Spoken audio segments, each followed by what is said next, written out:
ঈদুল আজহার কুরবানির বর্জ্য দ্রুত ও সুশৃঙ্খলভাবে অপসারণ করা আমাদের একটি বড় চ্যালেঞ্জ ছিল। মহান আল্লাহর অশেষ রহমতে এবং আপনাদের সবার স্বতঃস্ফূর্ত সহযোগিতায় আমরা অত্যন্ত দ্রুততম সময়ের মধ্যে সিলেট নগরীকে পরিচ্ছন্ন করতে সক্ষম হয়েছি। নগরবাসীর প্রতি আমরা কৃতজ্ঞতা জানাই একটি সুন্দর শহর উপহার দেয়া, এবং প্রথম শর্তই হলো নাগরিকদের সচেতনতা। নির্ধারিত স্থানে কুরবানির দেয়া এবং আমাদের সরবরাহকৃত পরিবেশ বান্ধব ব্যাগে ভরে পরিচ্ছন্ন কর্মীদের হাতে তুলে দিয়ে আপনারা যে দায়িত্বশীলতার পরিচয় দিয়েছেন, তার জন্য আমি সমগ্র সিলেটবাসীর প্রতি আন্তরিক ধন্যবাদ ও গভীর কৃতজ্ঞতা প্রকাশ করছি। আমাদের এই সচেতনতা ও সহযোগিতা ছাড়া, আপনাদের এই সচেতনতা ও সহযোগিতা ছাড়া এত দ্রুত নগরী পরিচ্ছন্ন করা সম্ভব হতো না। এখানে আরও উল্লেখ করতে চাই, আমরা পচনশীল ব্যাগের সাথে আমরা জীবাণুনাশকের জন্য আমরা ব্লিচিং পাউডারও সরবরাহ করেছি। আমি বিশেষ করে আমাদের সিটি কর্পোরেশনের কর্মকর্তা কর্মচারীর প্রতি ধন্যবাদ জানাই। এই তীব্র গরম ও প্রতিকূল আবহাওয়া অপেক্ষা করে ঈদের আনন্দ বিসর্জন দিয়ে সিসিকের সকল কর্মকর্তা কর্মচারী এবং বিশেষ করে পরিচ্ছন্নতা কর্মী দিনরাত নিরলস পরিশ্রম করেছেন। আমি তাদের জানাই আন্তরিক অভিনন্দন এবং ধন্যবাদ। আপনাদের অক্লান্ত পরিশ্রম ও কর্তব্যনিষ্ঠার কারণে মাননীয় প্রধানমন্ত্রীর ঘোষিত নির্ধারিত সময়ের আগে, অর্থাৎ 8 ঘন্টায়, মাননীয় প্রধানমন্ত্রী 12 ঘন্টা সময় বেঁধে দিয়েছিলেন। আমরা 8 ঘন্টার মধ্যে নগরীকে বর্জ্যমুক্ত করে আমরা পূর্বের অবস্থায় ফিরিয়ে আনতে পেরেছি। আপনাদের এই ত্যাগ, প্রচেষ্টা সিসিক পরিবার, সিলেট সিটি কর্পোরেশন সব সময় মনে রাখবে।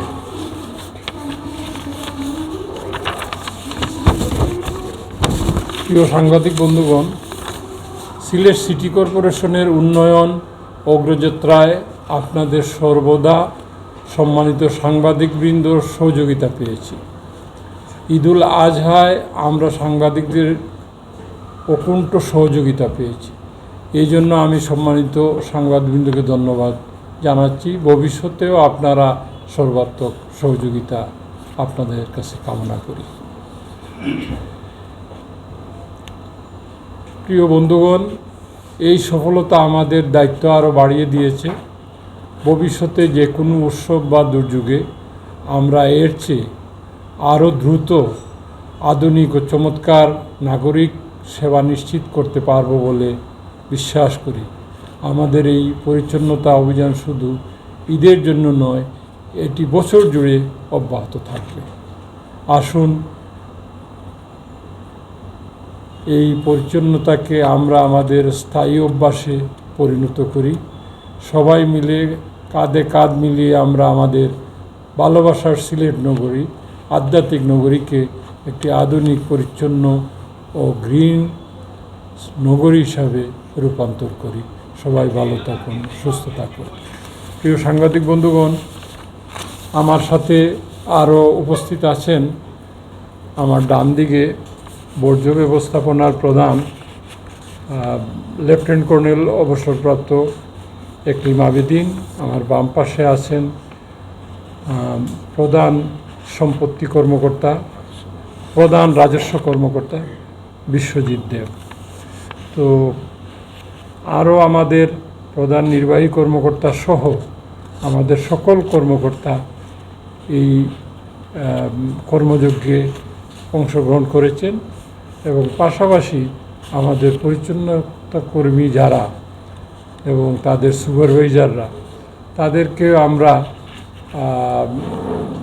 দীর্ঘ সময়ে অন্তত 7টা মিটিং করে তাদেরকে আমরা এই মোটিভেট করা বা জনগণের কাছ থেকে এই আবর্জনা কীভাবে নিয়ে আসা, সেইগুলো আমরা যে পরামর্শ দিয়েছিলাম তারাও যথাযথভাবে সেই দায়িত্ব পালন করেছে। আমরা সিলেট সিটি কর্পোরেশন আমাদের যে এইবারের কাজের ধরনটা অন্য যে কোনো সময়ের চেয়ে আলাদা ছিল, তার কারণ হচ্ছে আমাদের বর্জ্য ব্যবস্থাপনা বিভাগ এর আগে জনসচেতনতামূলক লিফলেট বিতরণ করেছে। বিভিন্ন মসজিদে ইমাম সাহেবরা খুতবার আগে এই বিষয়গুলো জনগণকে জানিয়েছে। পাশাপাশি প্রত্যেকটি ওয়ার্ডে আমাদের সুপারভাইজার এবং আমাদের দায়িত্বশীল পরিচ্ছন্নতা কর্মীর যারা আছেন, ওয়ার্ড সচিব সহ, তারা আমাদের কাছে একটা পরিসংখ্যান দিয়েছিলেন যে পুরো নগরীতে কত হাজার পশু কুরবানি হবে। এই বছর অন্তত 25,000 আমরা যে পরিসংখ্যান পেয়েছি, 25,000 পশু জবাই হয়েছে। এই জন্য আমরা 30,000 এই পচনশীল পরিবেশ বান্ধব ব্যাগ আমরা সরবরাহ করেছি। আমরা ব্লিচিং পাউডারের কথা আগেই বলেছি, অন্তত 5,000 কেজি ব্লিচিং পাউডার আমরা বিনামূল্যে সবাইকে দিয়েছি, ব্যাগ বিনামূল্যে দিয়েছি। এবং আমাদের যে পরিবহন, যেই বর্জ্য নেওয়ার জন্য আমাদের নিজস্ব 55টি পরিবহন ব্যবস্থা ছিল, এইখানে আমরা আরও 60টি পরিবহনের আমরা ব্যবস্থা করেছি। আমরা কিছু পরিচ্ছন্ন কর্মী আউটসোর্সিংও করেছি এই কাজের জন্য। তো সুতরাং আমাদের এই নগর পরিষ্কার পরিচ্ছন্ন করার জন্য 1,500 কর্মী সিলেট সিটিতে গত 2 দিন কাজ করেছে। প্রথম দিন তো মেজর পার্ট যেগুলো আমরা শেষ করেছি নির্দিষ্ট সময়ে, পরের দিনও অনেক কুরবানি করেছে। এটা আপনারা জানেন, কুরবানি পশু জবাই 2 দিন হয়, 3 দিনও হয়, মানে ধর্মীয়ভাবে 3 দিন কুরবানি দেয়া যায়। কিন্তু অবশ্য তৃতীয় দিনে আমাদের কাছে কোনো তথ্য নাই, কিন্তু দ্বিতীয় দিনে অনেক কুরবানি হয়েছে। এটা স্বভাবতই অনেকের ব্যবস্থাপনার জন্য কসাইয়ের স্বল্পতা, বিভিন্ন কারণে দ্বিতীয় দিনও কুরবানি হয়েছে। আমরা দ্বিতীয় দিনও আমাদের পরিচ্ছন্নতা কর্মী বিভিন্ন পাড়া মহল্লায় যেয়ে এই বর্জ্যগুলো আমরা অপসারণ করেছি।